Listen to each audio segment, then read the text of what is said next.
La nourriture est devenue une véritable obsession collective. Entre les émissions de télé, les revues gastronomiques, les livres de recettes et tout ce qu'on trouve sur les plateformes numériques, on est littéralement bombardé de messages sur la nourriture. On nous dit que c'est important de manger, de mieux manger, de moins manger, de prendre du plaisir à manger. Tout ça est peut-être un petit peu contradictoire. On nous dit que peut-être telle diète, tel régime nous conviendrait, sans ceci, sans cela. Bref, on ne sait plus comment s'y retrouver. C'est une obsession et pourtant, c'est pas parce qu'on est en manque de nourriture. La plupart d'entre nous qui habitons des pays développés mangeons sans doute trop. Les étalages des supermarchés débordent d'aliments. À la maison, on gaspille jusqu'au tiers de ce que nous achetons. Et puis en plus, dans la réalité, on cuisine de moins en moins. Je m'interroge sur cette popularité immense de la nourriture, mais je ne suis pas la seule. De plus en plus, des chercheurs, des praticiens, des artistes animent ce domaine qu'on appelle en anglais les food studies et qu'on peut traduire par études gastronomiques. Plusieurs de ces passionnés se sont réunis à l'occasion d'un colloque. Ils venaient de partout pour explorer un aspect en particulier de cette obsession alimentaire, le récit. Comment est-ce qu'on raconte l'aliment dans différents médias, que ce soit la littérature, la publicité, les recettes de cuisine, les émissions de télévision, l'art? Est-ce que ces récits permettent de mieux comprendre ce qui se cache derrière notre obsession alimentaire?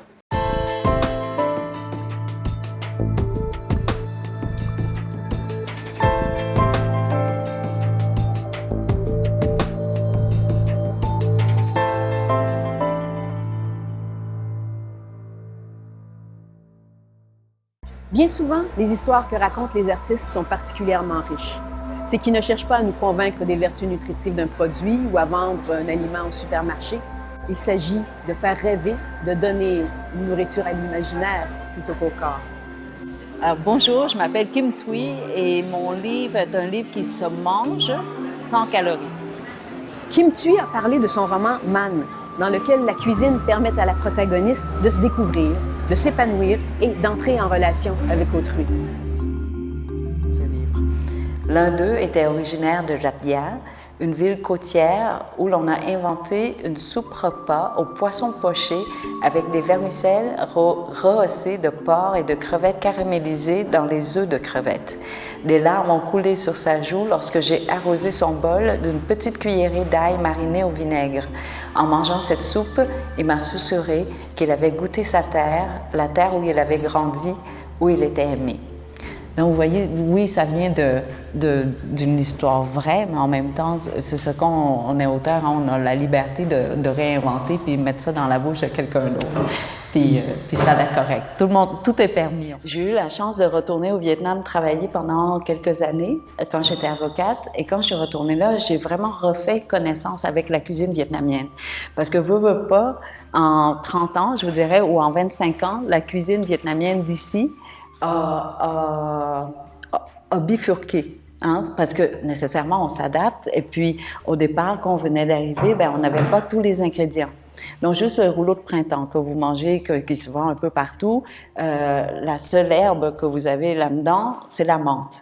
Alors que si vous allez au Vietnam, c'est 5-6 herbes minimum dans ce rouleau-là. C'est la ciboulette aillée, c'est le basilic thaï, c'est le basilic vietnamien, c'est toutes sortes d'herbes là-dedans. Donc quand vous croquez, quand vous mordez dans ce rouleau-là, à l'intérieur de la bouche, c'est un bouquet de fleurs, c'est un bouquet de parfums qui s'ouvre comme le vin. Je ne bois pas de vin, mais il me semble que c'est ça.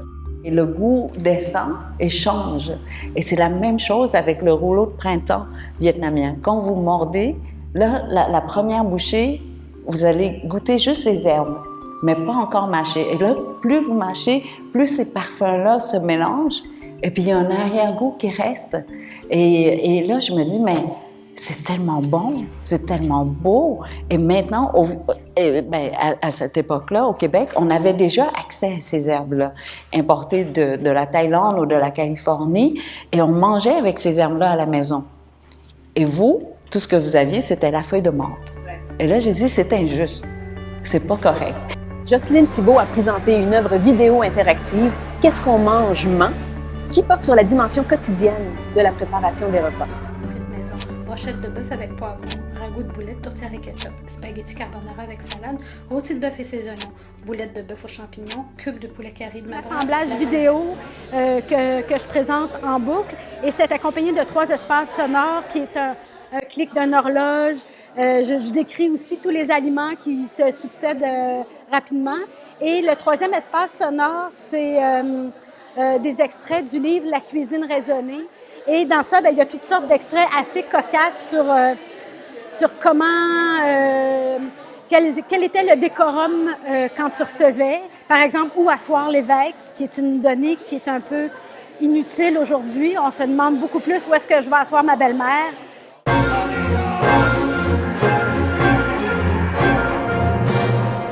Les créateurs du Théâtre de la pire espèce ont présenté un extrait de leur pièce « Ubu sur la table », qui adapte Ubu Roi d'Alfred Jarry en déplaçant son royaume dans le domaine des objets alimentaires et culinaires.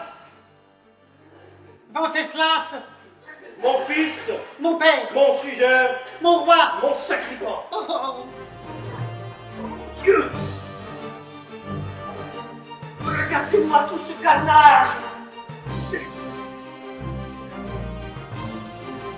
Regardez-moi ce chair à demi dévoré! Là, ce lac de sang, quel bon! Là, la bouteille de verre, on n'était pas le vinaigrier, bouteille d'huile, ça dépend de l'utilisation. C'était chez moi, on l'a aimé parce que c'est proche des dessins que Jarry faisait de son livre. Là, le problème qu'on avait, c'est que c'est transparent. Fait qu'on s'est dit, OK, on va mettre une équipe dedans. Puis à partir de ce moment, on l'a vu vraiment comme sa fonction première de récipient. Là, c'est devenu plus intéressant parce qu'on s'est dit, OK, mais là, il y a quoi à faire avec ça, là? Il y a ces tripes qui sont utilisables éventuellement dans le spectacle. ça y est, l'ordre est rétabli. Qu'on me couronne Bourgelas Ier de Pologne.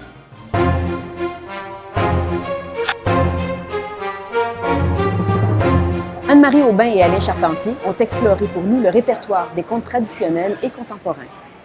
C'est du gâteau au chocolat. Parce que c'est bien connu que les tigres adorent le gâteau au chocolat. Alors, il s'est mis à sortir tout de suite de la théière, il s'est assis sur le bord de la secoupe et elle lui a donné un peu de gâteau pendant ce temps-là. Jane a pris la théière précieusement, fait le thé, amené tout ça dans un beau plateau au salon. Madame Smith était on ne peut plus nerveuse. Les gens ont goûté le gâteau. Ça fait qu'elle s'en va lever le couvercle de sa marmite, puis elle détache une cuisse de perdrix, puis commence à manger ça. C'était pas mal bon. Elle était pas mal fière d'elle. Tellement fière qu'elle a pris une autre cuisse, puis une aile, puis l'autre aile, puis finalement, elle a mangé toute la perdrix. Anne Fortin, propriétaire de la librairie gourmande, parle de ce que l'art, et particulièrement la littérature, peut dire de la gastronomie. Donc, les romans qui traitent de... Pas nécessairement qui traitent, mais je m'amuse à dire dont la gastronomie est un personnage. C'est-à-dire que la gastronomie est présente, très présente, un peu comme justement le livre de Kim Thuy. Mais les universitaires ont aussi des avis sur la question gastronomique.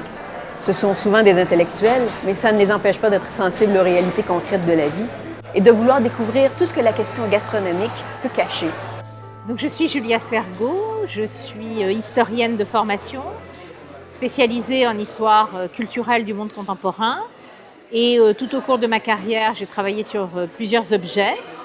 Et depuis plusieurs années, je travaille sur l'alimentation, les cultures et les patrimoines alimentaires.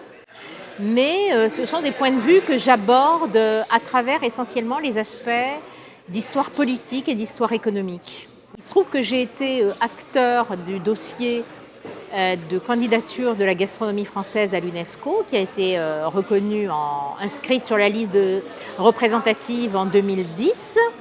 Et j'ai essayé dans cette communication de retracer la complexité de l'approche de la gastronomie, de son sens, et de démontrer finalement que gastronomie avait autant de sens que de mise en récit émanant d'acteurs différents et défendant des intérêts différents.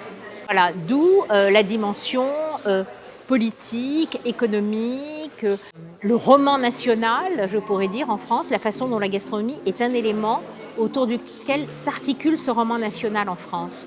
Voilà. Alors, je suis Jean-Pierre Assoun, je suis anthropologue à Paris, au CNRS et à l'École des hautes études. Et donc, depuis quelques années, je m'intéresse à l'alimentation sous différents angles. Je travaille en ce moment sur les usages du patrimoine alimentaire dans la grande distribution. mais je travaille aussi à Dakar au Sénégal sur ce que mangent les gens quand ils sont à distance de leur famille. Et puis ce matin, j'ai présenté une communication sur une autre recherche, une recherche que j'ai conduite en France sur l'histoire d'un produit, et ce produit, c'est la feuille de brique. Ce produit qui à l'origine était plutôt destiné à l'immigration maghrébine ou d'origine maghrébine, puisque ce sont des Tunisiens qui l'ont apporté en France à la fin des années 50. Donc pendant 10-20 ans, c'était que pour ces populations. Les Français ne mangeaient pas de feuille de brique ou ne connaissaient pas la feuille de brique. Et puis après, par mon enquête, j'ai compris tout le cheminement. Ce marché a pris de plus en plus d'importance. Il a été légitimé par les chefs qui ont vu dans la feuille de brique un produit diététique, c'est-à-dire tout autre chose qu'il était à l'origine, puisqu'on mangeait la feuille de brique avec du thon et des pommes de terre frites dans l'huile. Donc c'était le contraire du diététique, puisqu'au début c'était un produit même pas artisanal, familial, que l'on faisait à la maison et qui est devenu un produit industriel. Donc c'est ce processus qui était l'objet de ma recherche anthropologique et ethnographique. Voilà. L'essentiel de mes recherches se situe autour des choix alimentaires, c'est-à-dire de comprendre qu'est-ce qu'on entend par un choix alimentaire et les multiples facteurs qui peuvent venir les influencer, principalement au supermarché et dans un contexte de saines habitudes de vie. Alors, depuis plusieurs années, je suis très impliqué avec le secteur agroalimentaire au Québec particulièrement et spécifiquement avec une entreprise qui s'appelle Edicom qui a mis sur pied un programme de valorisation et de reconnaissance des efforts déployés par l'industrie agroalimentaire pour développer de saines habitudes de vie, des produits plus santé qu'on peut retrouver sur le marché. Alors, il y a à peu près 3 ans, je me suis joint à l'entreprise pour développer le programme DUX et j'ai été président du jury dans la catégorie communication. Alors aujourd'hui, j'ai choisi quelques exemples à la volée comme ça de campagnes publicitaires qui se sont inscrites et qui ont gagné le concours DUX, notamment le programme du guide étoile de la compagnie Loblaws et la campagne de Sobeys IGA Québec, le plaisir de mieux manger. Un mangeur qu'on dépeint comme étant tiraillé, ayant besoin d'aide, ayant besoin d'indices ou de petits trucs pour faire des choix santé. C'est le cas notamment du guide étoile de Loblaws qui va donner des étoiles, qui va quantifier de façon peut-être un peu brutale les étoiles ou l'apport santé qu'un aliment pourra avoir. Et puis, dans le cas de la campagne d'IGA, le plaisir de mieux manger, ce qui est intéressant de retenir, c'est qu'on a fait appel à des avatars de personnalités bien connues au Québec pour servir d'aide à la décision. Donc, on va proposer des recettes, on va proposer des aliments, des ingrédients plus santé pour influencer le choix du consommateur et éventuellement ce qu'on va retrouver dans son panier d'épicerie. Alors, je regardais particulièrement ces 2 campagnes-là pour voir qu'est-ce qui se dégageait du récit, un récit qui est plus commercial, qui est aussi en proie aux paramètres et aux obligations de la publicité. Je m'appelle Marie-Christine Lambert-Perrault, je suis doctorante en études littéraires à l'Université du Québec à Montréal. Et moi, je m'intéresse dans ma thèse à la représentation de la nourriture et du motif de l'incorporation mélancolique ou cannibalique dans l'œuvre de Ying Xian, Lin Dolé et Amélie Nothomb. Mes recherches m'amènent par exemple à m'intéresser à l'aliment en tant que vecteur d'une identité, un instrument dans la transmission entre les générations, entre les cultures, mais aussi à m'interroger sur les représentations des troubles alimentaires ou d'un cannibalisme imaginaire dans les textes de mes écrivaines. Je me suis intéressée aujourd'hui à la figure de l'ogre. L'ogre, c'est un géant de contes de fées qui aime dévorer la chair des enfants, mais à l'époque contemporaine, il est aussi autre chose. Et moi, je me suis intéressée à ce qu'on appelle la renaissance de l'ogre dans la fiction contemporaine depuis les années 70 environ, surtout dans le monde francophone. C'était l'objet de mon étude. Et puis, en fait, c'est que l'ogre, ça devient une métaphore qui décrit des actes de dévoration qui prennent la forme, une forme imaginaire. La littérature, à mon avis, nous permet d'avoir un accès de percevoir un aperçu, en fait, de l'imaginaire d'une certaine société à une époque donnée. Et les écrivains sont des gens sensibles qui sont habiles pour représenter des situations qui sont parfois complexes ou délicates. Donc, le regard de l'écrivain est particulier et peut nous aider à comprendre le monde, comprendre certaines choses, certains phénomènes qui nous entourent. Au départ, j'avais décidé de travailler sur la littérature pure et dure, donc la définition plus traditionnelle, et d'essayer de voir comment, quand les femmes se mettent à exprimer le plaisir sensoriel qu'elles ressentent, principalement le plaisir culinaire, c'est une sorte de manière de reprendre le contrôle de l'expérience domestique. Et en fait, en travaillant sur ces textes-là, je me suis rendu compte au fur et à mesure, déjà qu'il y en a très peu, et que surtout c'est plus intéressant de les prendre sous un axe peut-être encore plus domestique que ça, c'est-à-dire des journaux, des lettres, de la correspondance, et puis des livres de cuisine. Et c'est là que j'ai commencé à m'intéresser à la recette comme un moyen de créer une communauté entre femmes, et peut-être un moyen aussi de penser l'expérience domestique pas seulement comme un asservissement, pas seulement comme une obligation pénible de tous les jours, mais aussi comme une manière de reprendre le pouvoir par le plaisir du corps, par la sensualité, et peut-être aussi par l'écriture, pour pouvoir affirmer une sorte de pouvoir à dire, mais aussi à éprouver. Et ce que j'ai essayé de faire aujourd'hui, c'est de m'interroger de manière très générale à la recette comme forme littéraire, c'est-à-dire à la recette comme écrit. Et on a l'impression que la recette est très technique et que le but premier, ça doit être la réalisation d'un plat. Mais en fait, la recette, c'est déjà un récit et elle raconte toujours, que ce soit avec le contexte dans lequel elle est, c'est-à-dire l'image ou le médium, le livre de cuisine, le blog ou peut-être même la tradition orale.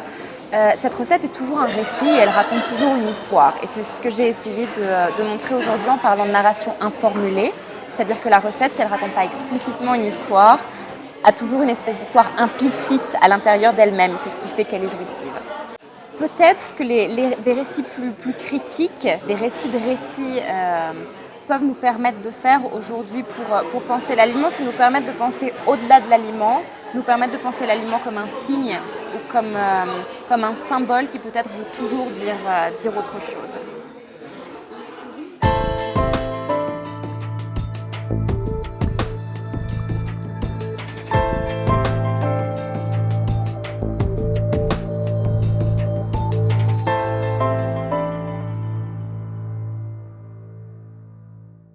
Raconter un aliment. Moi, j'ai rencontré le kale lorsque je suis devenu végétalien. Allons-y pour la pomme. Ce qui m'a amené vers le chocolat, c'est tout ce qui se cache dedans. Coloré, jaune, rouge, vert, sucré, acidulé, croquant. On peut le travailler en pâtisserie, mais on peut aussi le travailler dans la cuisine.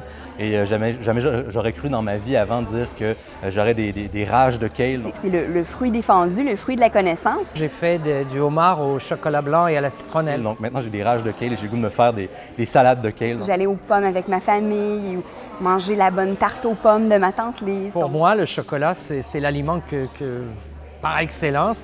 Le raconter, je ne serais pas capable de le faire en peu de temps. J'ai un de mes fils qui fait souvent des parties, des fêtes d'amis, tout ça. Et la question redondante, c'est ta mère. Tu sais, c'est comme un attrape pour ceux qui vont venir. Mais ta mère, elle va-tu faire la couronne mexicaine, tu sais? J'aime beaucoup les noms qu'on donne aux aliments vietnamiens. Ils sont très imagés. Il y a d'abord le rond de fromage, il y a le rond de tomate, il y a le rond de poivron, il y a le rond d'olive, il y a le rond de fromage. Et donc, c'est pour ça que j'ai parlé du piment vicieux. Et que pour cette fois-là, j'avais changé d'assiette, j'avais fait la recette double parce qu'il a fini en 1 minute. 1 minute. Tout simplement parce qu'il est tout petit, on peut passer à côté ou sinon on ne lui donne pas beaucoup d'importance ou de puissance. J'ai eu un hug de 30 jeunes autour de moi. Mais finalement, ce sont les plus puissants. Comme ça, là, c'est le hug d'amour alimentaire le plus grand que j'ai eu de toute ma vie. Avant même qu'on le mange, on le sait déjà. Ça, c'est mon aliment. Je dois avouer humblement que bien que travaillant sur l'alimentation et sur la gastronomie, je ne pratique pas beaucoup. Et le plat que je préfère, c'est un couscous sucré. Un couscous sucré, c'est-à-dire le couscous qu'on fait cuire au beurre, pas à l'huile. Et donc, une des choses que je préfère manger finalement, ce sont les sandwichs. On peut le faire cuire avec des fèves, des raisins secs. On met du sucre en poudre et on mange ça avec du lait fermenté. Ça, je trouve que c'est Une nourriture qui peut être très bonne en même temps, parce qu'il y a toutes sortes de recettes de sandwich. Moi, je dis qu'il y a même des sandwichs gastronomiques. Et en même temps, on peut continuer à faire autre chose. Ce qui est une hérésie en France, parce qu'en France, le repas se marque justement par la pause que l'on va faire dans toute son activité, justement pour manger. Mais pour moi, c'est le plat où le monde n'existe plus, quoi. Je suis dans l'assiette, c'est religieux, je sais pas ce que c'est, mais le monde n'existe plus, il y a moi et le couscous sucré. Parce que l'acte de manger est un acte religieux qui nécessite le rituel du repas, etc. Donc voilà, je suis un peu subversive de ce point de vue-là. Voilà, alors c'était ma grand-mère qui faisait ça, c'est banal, mais c'est ma grand-mère qui faisait ça le vendredi soir. Et c'était mon plat préféré. Et maintenant, je ne peux plus le manger parce que sinon, je ne suis pas régime. Et je trouve que ça donne une liberté absolument extraordinaire. Un plat extrêmement calorique, et donc c'est comme une torture maintenant. Donc, du coup,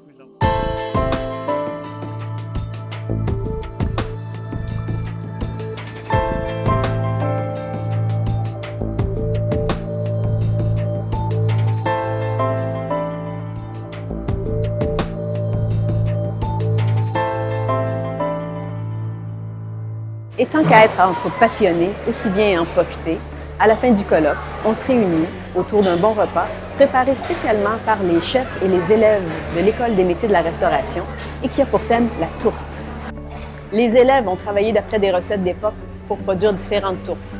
Une tourte aux herbes, typique du Moyen Âge, une autre de la Renaissance qui comportait des fruits secs et du poisson, salé sucré, une steak pie britannique, une tourtière typiquement québécoise et une tourte végétalienne, hyper moderne pourrait-on dire.